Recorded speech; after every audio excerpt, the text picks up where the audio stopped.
of no talking, and then you get to see Kathy Bates naked.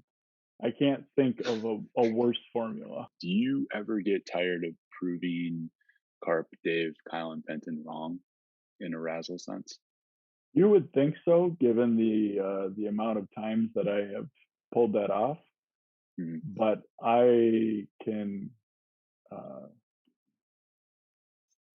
emphatically tell you that each time I put them in their place, it's like the first time all over again. And then what happened? Oh, I don't know, a little thing called Trophy Grace. Oh yeah, that The happened. chip, Yeah, the chip happened. I'm the champ. just being someone that always is pushing the boundaries, like you know, very much a Prince type, you know, as far as playing with boundaries and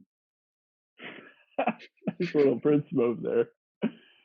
Marred by a really, really poor initial draft in which I sunk most of my auction dollars into Lawrence Boney Maroney. there's some threads in there that almost, when you put them together, they almost make sense. Like if you cobbled them together, you could say like a sane person put the you know wrote this.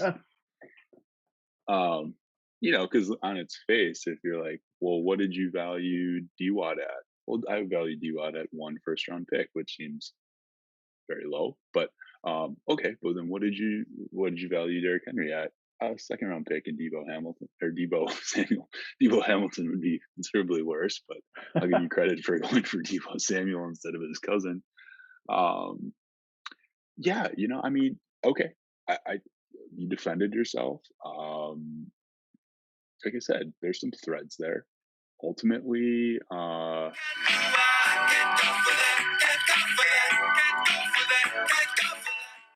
yeah, I mean, I'm still not going to take it, but I feel like you gave us some background to at least know that there was um, moments of clarity within that.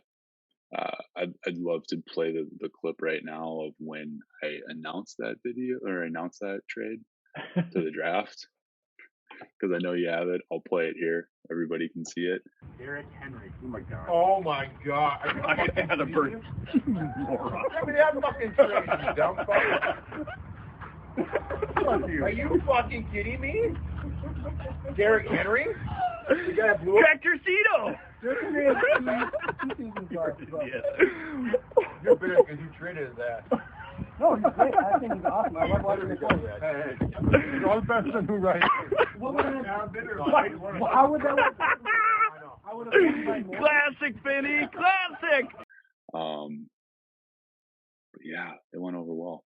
I don't think Yeah, anybody draft thought. position? I don't think anyone thought you were crazy for saying he was a bad character guy. I just think maybe people thought you were crazy for saying he's a bad character guy, and that's why you traded him plus 2 2nd-round picks away for Kenny Galladay. I don't, Sweet I Kenny G. I think you're getting caught up on the wrong part of that. This might be a spoiler alert, but I don't think that GM Fisher is ever going to be in consideration for GM of the year. Wide receiver 1 for a sack of potatoes. Yeah, Billy Foley. Billy Foley. With a name like that, how could you go wrong? Who really cares? I think the only thing we should be voting on next year for comeback player of the year is if it even should exist anymore. Agreed. Merman and Penton, Carp, they're going to be winning this award because their teams are terrible. which is shocking. It's shocking. I wouldn't have expected you to That so low. no, that I don't get involved in petty matters. I mean, the only thing I'd say is a David Montgomery truther has maybe a few more, you know, a few more marbles in the bin than a Pizzagate believer. I just let's be honest. They write the story about DK. Times, it was the BLURST of times. We went from, oh man, look at this guy, he did a horrible job, to, oh well, I guess it wasn't that bad. Put right up there at number 1 as far as positive is it's a 30-man roster. start to finish. Big win. He did it. He did Big it. win. He did it. You might think I don't know that that's the case, but based on my trading history, but I do know that that's the case.